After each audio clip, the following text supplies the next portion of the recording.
All right, welcome back. This is Keith from risingstronger.com. In this video, we're going to talk about how to start working out, even when you feel like you're too depressed to start doing it and to keep up with it.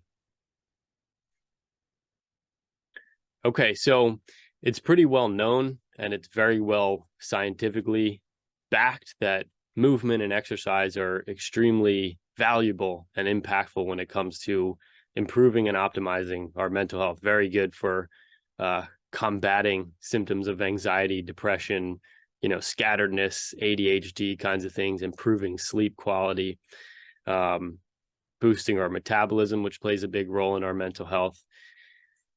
But it can be, in the way that most of us think about it, it can be a really daunting idea when you're feeling depressed, when you feel like you don't have energy or motivation to start working out.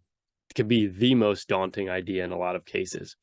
So we're going to talk about how to build up a somewhat systematic approach. I'm not going to go step by step exactly, but a systematic approach to both shift the way that you think about it and shift the way that you go about doing it that can make it simple, easy, and very much attainable to start working out, even though you don't feel like it. And it's an important shift to see that if you don't feel like working out, this is, I think, common for most people, even if they're not necessarily feeling depressed. We want to wait until we have the energy to start working out, rather than seeing that starting to move, starting to work out is going to help us build the energy, not just to continue working out, but in the rest of our lives. So we need to kind of see that it's not necessarily a chicken or the egg, one or the other. It's that we need to start doing, and then we'll start being, then we'll start having the energy, then we'll start having the desire and motivation. But again, doing it in the right way. And when feeling depressed, this is where it becomes a nuanced understanding, or we have to take a nuanced approach to it, because counter to the way that most people have been led to think about depression as a result of kind of the mainstream medical health industry or mental health industry, is that it's not just something to be eliminated. Like, oh, I'm feeling depressed and I just want to eliminate this as fast as possible or escape it, like it's kind of just an inconvenience that needs to be turned off in whatever way. And instead, to see that depression oftentimes is an intelligent, oftentimes maybe always, but an intelligent response by the body, by the brain, to tell us that something is off. And if you even think about what depression is, like expression, which is kind of the opposite of depression, is being open, being ready to go, being, open to whatever is you're facing, whatever you have to do and deal with. And depression is being closed down and closed off and feeling incapable. And if you understand, and I talk about this so much, but about just seeing what the modern world essentially is, if you understand that the world that we live in and the way that we live is so foreign to how human beings are designed to live, and so inconducive to being well and being healthy, that oftentimes when we're facing depression, it is a reflection of the fact that the demands of our life, and this is kind of a general idea with depression anyway, but the demands of our lives are exceeding our capacity to keep up with them. So the stressors that we face in all different directions, and we have psychological stressors like, stress from work, stress from relationships, more obvious ones. And then we have the stressors from eating poorly, not getting enough sleep, being dehydrated, being sedentary, having no meaning or purpose, like all of these other less thought about components. But when the demands of our lives, or the stressors that are put on us voluntarily or not, exceed our reserves and our capacity to deal with it, that's when we start shutting down. And it's intelligent, because our body and our brains are saying, we need to preserve what we have because we're burning through this so quickly that we're gonna like burn out if we keep going this way. We're gonna be completely done. So it's a survival mechanism in a lot of ways. So it's important to see that when we don't feel like working out because we're feeling depressed, because we don't have energy, we're not motivated, that is something to be respected, that our bodies are trying to tell us. Because you have to understand too that working out is a stressor. It's a good stress. It's called eustress, eustress, something that we initially stress ourselves in order that we can respond by growing stronger as a result of the stress. We go to the gym or we work out, we take on a load that just nearly exceeds our capacity, and we push ourselves to that point. And then as a result, we adapt and we grow stronger. If we're already maxed out, if we already have too high of a demand on our system, on our brains and bodies, that is going to be too stressful. We're taking something that can be a positive stressor and we're adding it on in something that winds up being a negative stressor. So jumping into a hard workout program, or just jumping in to the gym, something like that, there's a reason why people often, when they're depressed, don't feel like doing that. It's so unappealing, is because they shouldn't be doing it. And we're going to get to how to start working out. That is the point of this video. But my point is that by respecting that and scaling back our thoughts and understanding about movement and exercise, we can actually build to the point where that is appropriate and that is a healthy stressor, let's say a good positive stressor, and not something that's actually going to have a negative effect. And the way that you start to do that, there's a whole, there's multiple things here that I want to discuss, but the way that you start to do that is to build up slowly, and to, instead of seeing working out as something you do within this window of time, like I go to the gym for 45 minutes or an hour these days a week, start to see that your whole day can be your opportunity for exercise or for working out. And what I mean by that is, let's say you haven't worked out in a while. Let's say you don't feel like doing it at all. Let's say that idea of going to the gym is overwhelming and repulsive. See your whole day as the opportunity to build up. So maybe you make it a goal to do 100 push-ups a day for 1 week. And you don't do 100 push-ups at once. You don't even do 100 push-ups in a small amount of time. You take maybe 20 sets of 5 push-ups. So 20 times throughout the day, you take whatever it would be, 10 seconds to do 5 push-ups. So you're doing 5 push-ups sometime early in the day. A little while later, you do another 5, and spread out between like 15, 16 hours. You do multiple sets of 5 push-ups. And then maybe the next week, instead of doing sets of, 20 sets of 5, you break it down into however many sets of 7 or 8 or whatever. And you start building up like your capacity, to do at one time. But the point is that instead of that intense stress, because again, the same workload, the same amount of exercise performed, let's say, has a much different effect on the body when it's spread out over the course of a day or spread out over a longer period of time than doing it all in that intense time. And the way that we adapt to that and respond is going to be different, but we're building up here. So you can see that on a daily basis, you just start thinking about, how can I get in movement all throughout the day? And it's an important distinction to understand. In a recent podcast interview that I did with the co-creator of the original strength system, Tim Anderson, he was saying something that was so obvious to me. It's like something that I knew internally, but had never really thought about, that we're not designed to exercise, or we're not designed to work out. Let's say we're designed to move. The going to the gym idea, which I think is, when I say going to the gym, let's say the working out idea, having a 1 hour or some set amount of time of intense load and intense movement, I think is such a good thing. I think it's so positive for many different reasons: mental and emotional resilience, physical health, confidence in the way that we look, getting in shape, many reasons. And it can be a medicine, and it is a drug, but it's not necessarily like for people, for a human being to be well and follow suit in the way that we are meant to, live.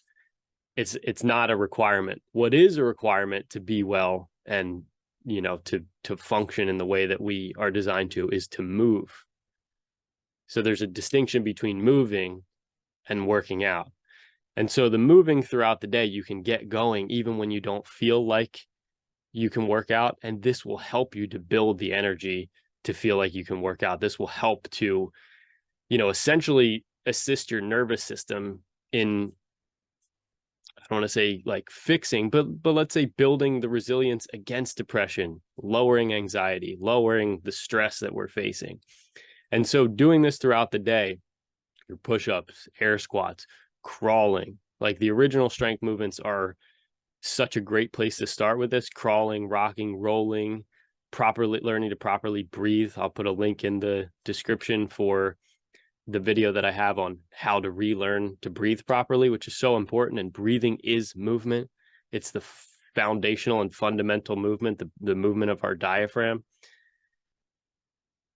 Learning to incorporate all of this in can be fun, can be easy, can be simple, can boost your energy, boost your mood, fight against, different symptoms, mental health issues, physical health issues, without having to step foot into an intense workout, let's say. So if you see this as a building up, and my opinion would be, and what I tend to do with people that I work with that are, struggling to get in enough movement, is to build up like a daily checklist.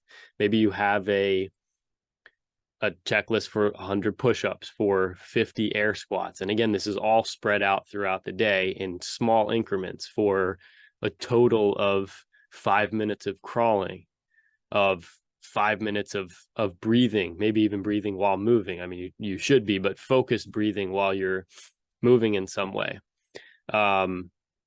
of doing get-ups. And I think that the psychology behind these movements is very important to keep in mind. And what I mean by that is, when you're struggling with anxiety, depression, overwhelm, stress, psychologically we take on a lot, and it has an effect on our physical body.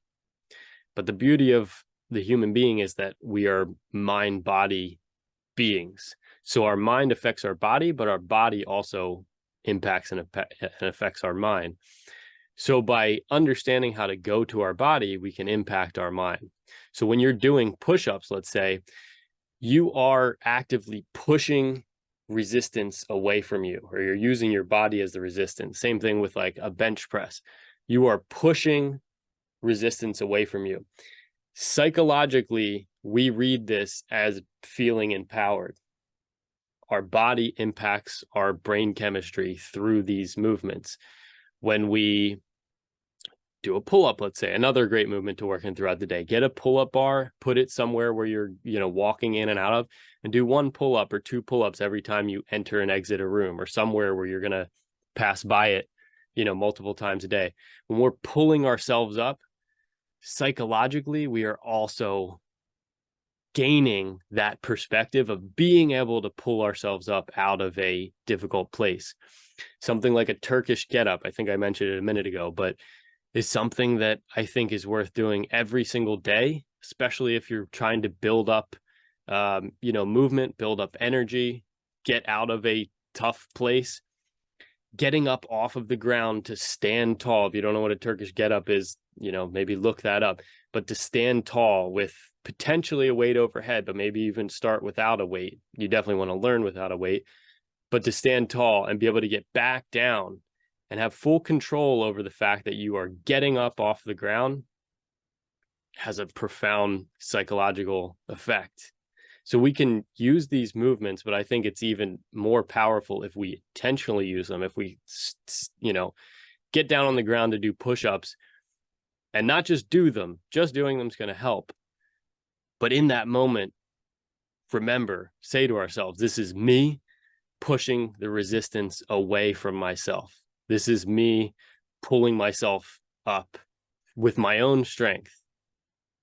This is me getting up off the ground because I have the strength to do that.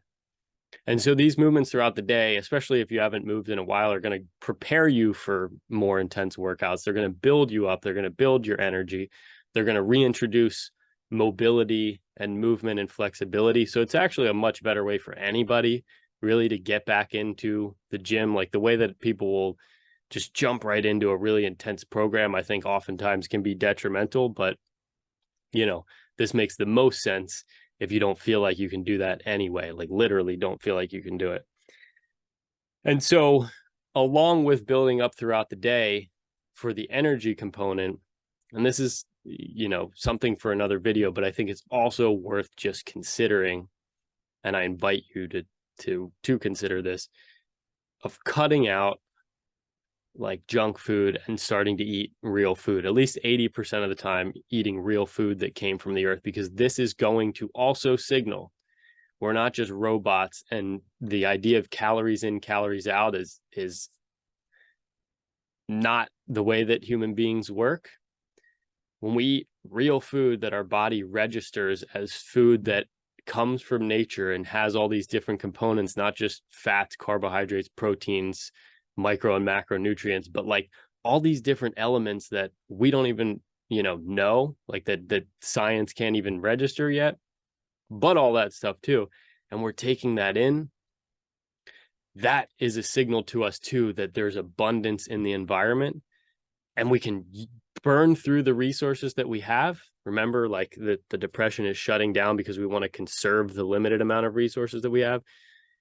Taking in real food is a signal to us that there's an abundance in the environment. We can burn through and use those resources because look at all that we're getting. We're in a place where we're going to continue to get it. Whereas when we're eating junk food that's lacking the nutrients that we need, that's containing things that we don't want in our body, and our body's going to look at and be like, well, now we have to put in extra energy to try to get this out because it doesn't belong here, among other things. When we start taking that in, or when we're taking in junk food, that's where our body is going. It's scarce out there. Like there's not a lot of nutrients. And remember, nutrients are the building blocks for our brain and body. So we're lacking in those building blocks to the point often that, and this varies from person to person, this is very complicated, but to the point that oftentimes we wind up not having energy, shutting down, feeling depressed, feeling unmotivated, because we're trying to conserve what little we have. So consider eating better. And I have a free guide on my site. We'll put a link down there as well, called High Mileage Foods for Mental Health, like the best foods, in my opinion and experience, for providing the nutrients needed for, better energy, better mood, boosting mental health, and also the foods and ingredients that tend to be the worst for our health and mental health. And so seeing it that way, that it's not just about being slimmer, it's not just about, physical appearance, although that can be part of it, but also that we're like, we need certain things to function properly. You have to shift the perspective shift there is important as well. And so we'll save nutrition for another video, but check out my guide if you're not familiar with, where to start with that kind of thing, or feel like you are trying and not getting the results that you want. A lot of times we miss out on the most nutrient rich foods, even when we're trying to eat healthy. But let's put that aside. And another thing that I wanted to talk about, which would be kind of the next step, but it could be the first step if you feel inclined to do this, or if you already have a kettlebell, the next step would be to get one kettlebell. For men, usually you start with a 16 kilogram, 35-pound kettlebell,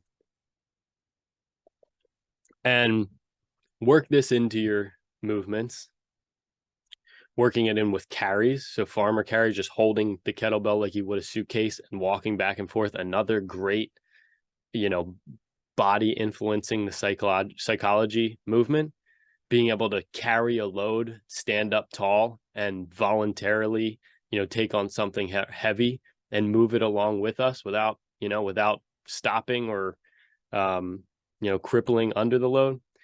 But there are various movements, but getting the kettlebell and starting, this is where you can start to frame an actual specific amount of time of what could be a workout where it's not going to, overcome or overwhelm you. get a kettlebell. And because kettlebells tend to be a little more systematic in terms of they ideally should be when, taught properly and learned properly, you're focusing on skill first. You're focusing on learning adequate skill, proper skill with foundational movements like a goblet squat, which helps to open back up the squat pattern if, when we're tight and haven't done that, with a swing, which again is going to counter a lot of the sitting, with a clean, with a press, with a snatch, with a get up. Like, there are these foundational movements. You don't have to know what all that is at this point if you're unfamiliar. But rather than thinking about doing all of that in a way where, like, let me just see if I can beat myself up for 45 minutes, that can come down the road when you feel, ready for it. But instead, approaching it as maybe you block out 30 minutes and you're just practicing the skill of strength and movement. So you're just taking a kettlebell and you're listening to your body. You're not doing sets of like a million reps. You're doing slower sets. You're working on, let's say, regressions. Like, if you don't know how to swing or you don't know how to clean a kettlebell, you don't really just jump into doing it. You learn these micro movements that help to reinforce the patterns and the movement patterns and turn on certain muscles and make, mind body connections with the muscles that you're supposed to be using. So all of this can be a practice rather than a workout. So you are getting stronger for sure. You are moving better, learning to move better, which is so undervalued. Like, your ability to move in space and time impacts your psychology significantly. When you feel stiff and tight and can't move, your brain, let's say your mind, tends to reflect that and be stiff and tight and can't move and rigid. When we are open, when we learn to move through patterns, especially in a strong way, it tends to have a reverse effect, or, impact our psychology in a way that we can be open through the different movements and ups and downs in our lives without wanting to shut down, without wanting to be rigid about how things have to be. There's such a connection between mind and body. And the learning the skills of movement and the skills of strength, learning, proper tension, proper, like, all of this plays into that, has a role with depression. Two of the main ways of helping to resolve depression are exercise and learning something new. And it doesn't have to be learning something new in a physical sense. Like, even learning a language, learning other things, this impacts our brain. And you may have heard of like neuroplasticity in a way that can really, that really impacts our those neural pathways and can help us to overcome depression. But you can do it right in this context. You can get in the exercise, you can get in the movement, again, in a way that, doesn't feel too intense. And you can learn the new skills. So both of those things are going to have a positive impact on mental health. So my opinion would be to buy one kettlebell, or have one kettlebell that, if you have them, that you use, and work on building up these skills, work on, incorporating into the movements. The Turkish get up is a great one. Farmer carries, rack carries, along with push-ups and squats. You can have a kettlebell. If you work in an office, you can have it by your desk. If you work at home, it can just be where you are. You can take it in the car. Like, that's the beautiful thing about the kettlebell too, is you essentially have equipment to do an unlimited number of, movements and movements to get stronger without having to go to a gym, and it can be with you pretty much wherever you are. We also want to take into consideration a couple of different things. So we certainly want to be okay with not being perfect. And I think this can be a tough thing for people. Like, we might set out to do a particular, like, let's say I was talking about earlier, making a checklist and having a certain amount of movement that you want to get in throughout the day. And let's say you don't do it one day, or you get later in the day and you can't do all of that in that span of time. This is where, like, the psychological flexibility is so important, and it can be a perfect place to practice psychological flexibility of not doing it perfectly today, or maybe not even doing it at all, and still just getting back to it tomorrow, realizing that like you don't have to be perfect all the way through, and that imperfection, but imperfectly consistent over a longer period is much better than being perfectly, consistent over a small period. So it's consistency over the long term, even when we falter, that is most important. And I have another video on building mental and emotional resilience. And I also have a worksheet, a PDF with, I think it's 7 or 8 tactics, like specific practices that you can use to build mental and emotional resilience. And it actually works really well with something like starting to work out, starting to get in movement. So I'll link that video and link that little document, but those specific skills can be helpful in staying consistent, getting started, even when you might not be feeling like it. The one in particular that I want to say here is that your thoughts don't have to dictate your actions or dictate that you don't take action. So if you decide that you want to start moving, and you should, I mean, this is something that, like, we all need it. We all want to be strong. We all have a built-in capacity to be strong. Our lives tend to be a lot better when we're strong and moving. But if you decide that this is something that you want to do, to get in shape, to start moving, to understand that there are going to be many times where your brain or your mind is telling you, like, I don't feel like this, I don't want to do it. And that is not something that you have to listen to. And that can carry over into every other part of life. You have something that you need to do, you don't feel like it doesn't really matter. Like, it's nice when we want to do what we need to do, but it's not required in order to do it. And the same thing is true with movement. Like, you can say that today I'm going to, get in this amount of movement, and you just go, I don't want to do it. So there you go. Get down on the floor and, start doing push-ups, and again, like, consciously do that in the face of your brain saying that it doesn't want to do it. And, you can again build that skill of being able to not let your thoughts dictate your actions and dictate your life, which is what life is for most of us. And like still happens for me sometimes, for sure. But it's without seeing that is the case, it can be hard to break free from it. But as soon as you see that and like experience it, that you can literally just turn and go in a different direction than what your mind wants you to do. You can do something entirely different than what your thoughts are telling you should or shouldn't do. Then you become free to dictate your actions, and largely as a result, like, what your life looks like, and not your thoughts, which are always up and down, and our feelings are up and down, and our motivation is up and down. And that's really what discipline is being able to do what we need to do, whether we feel like it or not. Motivation will be there sometimes, and it's not going to be there others. And motivation, just it's a fleeting, emotion, or a fleeting state. So, this is something that can actually be used to make this, starting to move, starting to work out effective, but then also carry over into other areas of your life. And you'll even see this, and I'm going to finish on this point, that